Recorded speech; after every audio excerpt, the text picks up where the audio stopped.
Today, all routine operations have been shelved. Doctors in the region have put their full support behind the industrial campaign.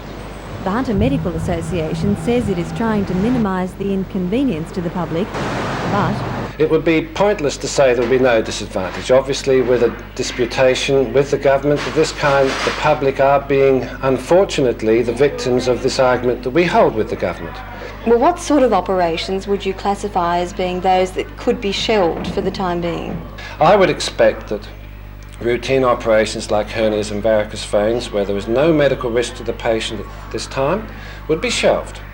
I would expect that those patients that are in the middle of a course of treatment, that treatment should be completed and the patients not caused unnecessary misery and suffering. But the majority of cases will be decided by the own individual doctor who is responsible for that patient. Dr. Walker also issued this reassurance to expectant mothers. There is no need for any woman who is pregnant, who is expecting confinement in the near future, to be concerned in the slightest bit. These patients will be looked after in exactly the same way as if it was a weekend or a Sunday, when there will be doctors available to treat them, and I'm quite sure that the obstetrics departments will run almost as normal, because most people would regard those as emergencies anyway. They cannot be delayed. In the wake of the strife afflicting public health services, there has been renewed interest in private health insurance. Today, the General Manager of Newcastle's largest health insurer, NIB, says people who opted out of the private system are now coming back. I would fully expect and believe that private hospitals could expect an upsurge in business, because people are not going to want to wait for treatment as a number in a long waiting list. Is the current problem with doctors in public hospitals reflected in increased patronage of your business? Yes, we've noticed quite an upsurge in enrolment at the moment. The vast majority of members, as I say, have retained their cover, and we have noticed a decided re-enrolment of people that, of the few that did perhaps drop their cover, have rethought their position and are now rejoining.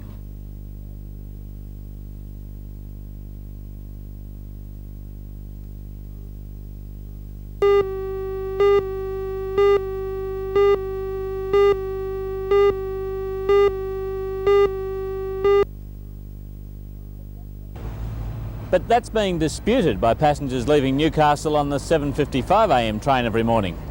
It's drawn by an electric loco, sure, but the carriages being used are best described as historic.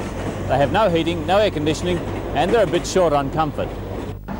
Many travelling on the morning, noon and midday flyers have also been surprised to find that it's the same old train, now hauled by an electric loco, which clips about 10 minutes off the travelling time. In defence, the SRA says the fine print on their rail schedules always stated this. But obviously, statements like this one from the electrification project manager did create some confusion. Well, it's obviously brought a very comfortable car riding on an air suspension, travelling at a much greater speed up the grades all the way, and much more frequent service than there's been in the past. The trains are quieter, better riding. The other side of the electrification story, though, is that there's really no shortage of the new double-deck trains running to Sydney. It's just a case of avoiding the flyers or the dreaded 7:55 a.m. train. The first double-decker leaves Newcastle at 4:45 a.m, and there are 9 more throughout the day. They do stop at more stations than the flyer, but that doesn't add much to the running time.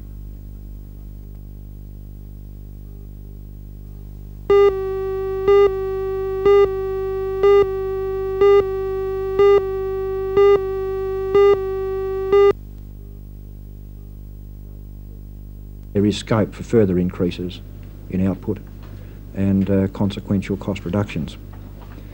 The unions have a particular interest in this because they have been eager to sustain and expand the underground mining sector. I think there is still the prospect that some mines may be forced to shed labour, but the industry labour force reductions are not likely to be in excess of normal attrition rates, except perhaps in the very short term. So it's a question not so much of an absolute lack of labour demand in the industry as one of redeploying that labour which is available in the areas for which there is a demand for it.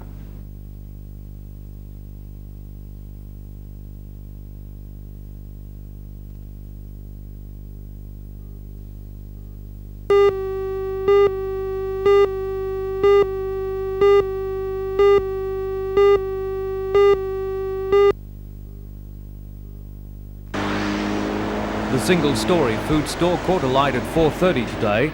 The fire started at the rear of the building and spread to the front shop section. It took firemen about an hour to bring it under control. Scientific detectives have been called in to find out what caused the fire. Police say the shop has not been open for the past 12 months. The Chinese takeaway next door suffered only smoke and heat damage. The owners were mopping up this morning in the hope of opening for business again as soon as possible.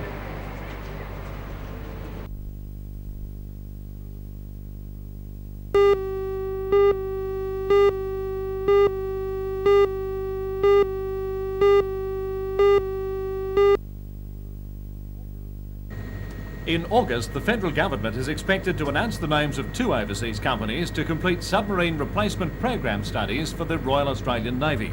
At this stage, 7 builders have tendered and 6 of them have developed proposals for building in Australia, with Newcastle State Dockyard as one of the prime building facilities. What is hazy just now is how the decision of where they'll be built will be made, but manager Mr Jim Kelly is leaving no stone unturned in plugging for his yard. It may well be that there will be political decisions to be made as to where this contract actually takes place. Well, what in a nutshell are you going to tell the politicians? Well, we will be telling the politicians that the dockyard has the capability. I think one of the areas that a lot of the politicians have in mind has been the industrial record, or the perceived industrial record of the dockyard, and in recent times reduced productivity. We will be telling the politicians and demonstrating to them that these conditions have changed. The group was shown over the floating dock, Mullabinba, where the members saw work proceeding on the 25-year-old destroyer HMAS Vampire. And then was shown a model of just what could be done to the dockyard to accommodate the submarine program. The dockyard proposal is to construct the vessels in a fabrication hall serviced by stores and support service buildings, a combat system facility and offices and amenities within a secure area. A slave dock would be used in conjunction with the existing 15,000-ton floating dock to launch and retrieve submarines during the construction and refit program. The 15-metre depth would even allow for trial dives.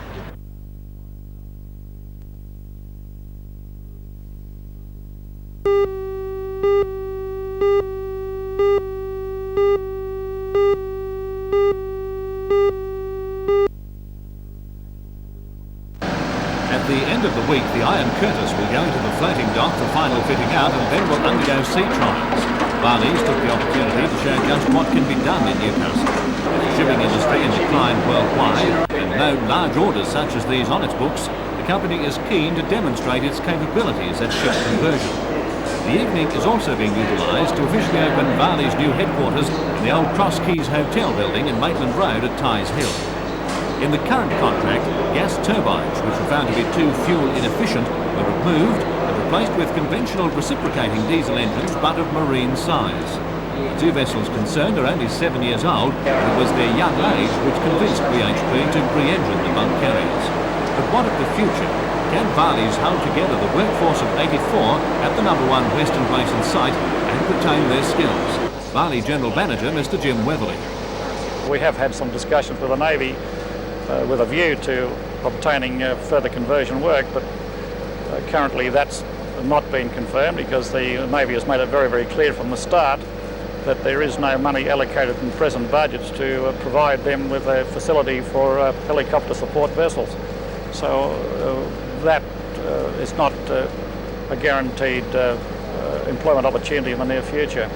But notwithstanding, we are talking to other ship owners in the country, and we'd like to think that somewhere in the near future that one of those projects that we do have been working on in recent times will eventually come to fruition.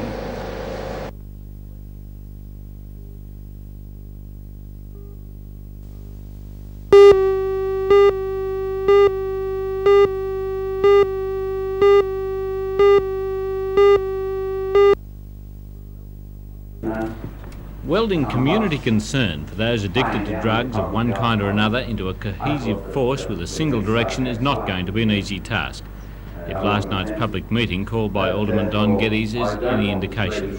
Alderman Geddes believes Newcastle desperately needs a drug crisis centre and ultimately a rehabilitation unit along the lines of Campbelltown's Odyssey House. The meeting he called packed the council chambers. Those present including representatives of the Police Drug Squad, Odyssey House, the legal fraternity and social workers. But from the floor of the meeting there was a surprising diversity of opinion on what constitutes the drug problem and how to deal with it. Some speakers said alcohol was the real problem. Others said it was hard drugs. Others said it was drugs amongst the young. Services, and I think it's important to mention that as such I deal with a lot of drug abuse with young people, and from an age of 9 years up, it's very common to hear of young people smoking dope. Still others said more effort should be put into preventing the sale of drugs. However, if nothing else, the meeting highlighted the fact that the Hunter does have a drug problem and that an Odyssey House should not be delayed any further.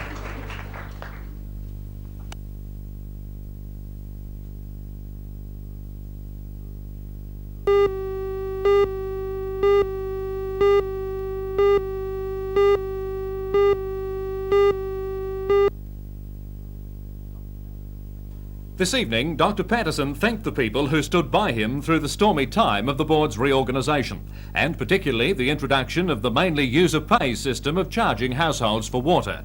Dr. Patterson admits the board is still overstaffed, but no one is being sacked, so that will take 10 years to sort itself out. But he's leaving now because he's sure of one thing. Yeah, the job's done. I've been here very much on a part-time basis for the last 6 months anyhow, Ray. About a day a week, because we've got a team here that can run the board and run it well. I'm take great satisfaction in that. I think that's the real achievement, that this outfit now is under good management and will continue to produce increasingly good results in the years to come. So you've done exactly with the board what you intended to do 2.25 years ago? Very much, yeah. There's, I guess, we've got an answer on just about everything that had to be done except for one thing, and that is sewering of the unsewered areas. And that's, if you like, my one area of non-achievement. Your reign at the Water Board has certainly been controversial in more ways than one, but were you more controversial than you would have liked to have been? I guess we'd all rather be loved, but the view I took was that things were in a mess. A number of things had to be done whether people liked it or not, and if one was right in believing what had to be done should be done, then the results would be the vindication. I think the results have been, and people are now taking a much more tolerant view of my antics than they might have been 2 years ago. You said originally it'd take 3 years to do it, so is the 2.25 even more of a win for you? Oh, you can't split hairs on timing, but when Lander appointed me, I said I'd take 2 years to do it and give me one for luck, but it took about 2. And where do you go from here? The job I'm going to is Director General of Water Resources in Victoria. It's to head up a new department which has been established under a new act announced today at the same time as my appointment, and that puts me in the box seat for the whole water industry Victoria-wide. How would you like to be remembered by the Hunter people? With amusement and affection.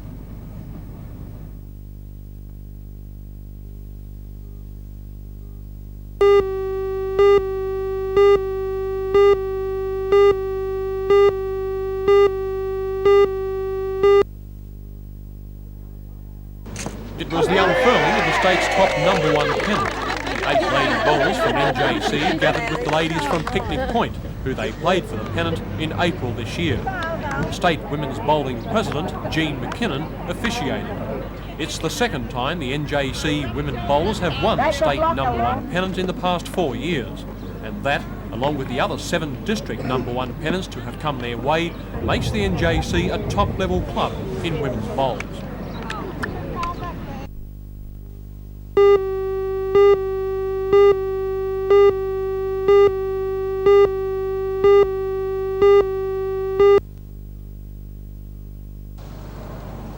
Mr Ackerster was on a familiarisation tour of Cessnock and Maitland jails today. During his visit, he announced that he had accepted the findings of the Early Release Board, which agreed unanimously that the application by 3 Ananda Marga prisoners serving 16 years for conspiracy to murder fell outside the ambit of the board's authority. They have looked at this application and feel, as I say, unanimously, that it falls outside their responsibility, and so have had to decline the application. Would you agree with that? On the advice I've received, yes. Meanwhile, the new Minister for Corrective Services was confronted with other issues on his tour of local prisons, the major one being staff numbers, which resulted in industrial action earlier this year. Prison officers at Cessnock Corrective Centre are continuing their campaign for additional staff, particularly in the light of their concern that Cessnock may be reclassified as a B category jail for maximum security prisoners. It's a distinct possibility, seeing as the extensive security works going on within the institution at the present stage in relation to the security fence and the amount of internal sporting amenities that they're making available to the prisoners. But Mr Ackerster said today that while it may look like Cessnock is being prepared for maximum security prisoners, he said the jail would not be reclassified in the foreseeable future. The new fence, he says, is just to make the jail more secure.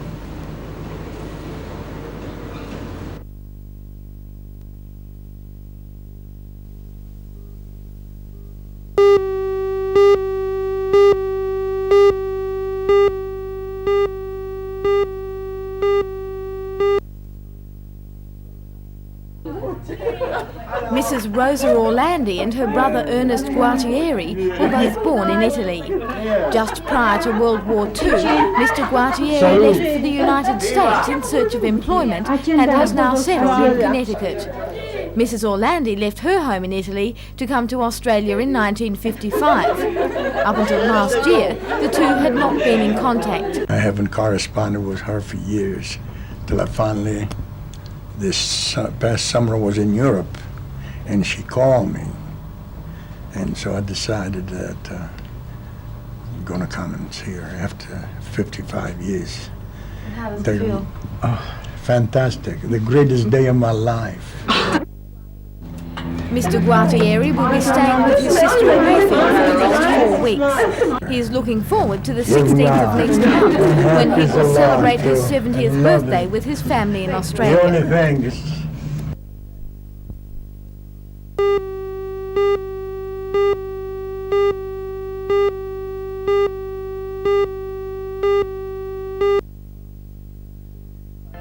The ministry of Christ Church Cathedral, one of Newcastle's best-known landmarks, passed to the new Dean, Reverend Graham Lawrence, before a capacity congregation last night. The Anglican Bishop of Newcastle, the Right Reverend Alfred Holland, conducted the ceremony, and amongst his audience were a number of federal, state and local politicians.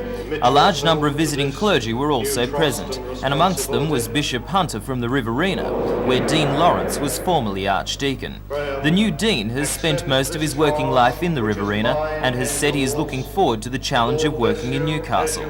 His work at the cathedral will be made slightly more difficult because he is replacing the Reverend Robert Beale, the much-loved former Dean who is now Archdeacon of Albury. Like Reverend Beale, Dean Lawrence will have the challenge of making the cathedral accessible to all sectors of the community. When Bishop Holland delivered the sermon, he spoke with concern about decline in the importance of the church in the community. Such concerns were temporarily forgotten, however, when the service moved to the induction. Bishop Holland led Reverend Lawrence to his new place in the church, and the congregation greeted their new dean with applause.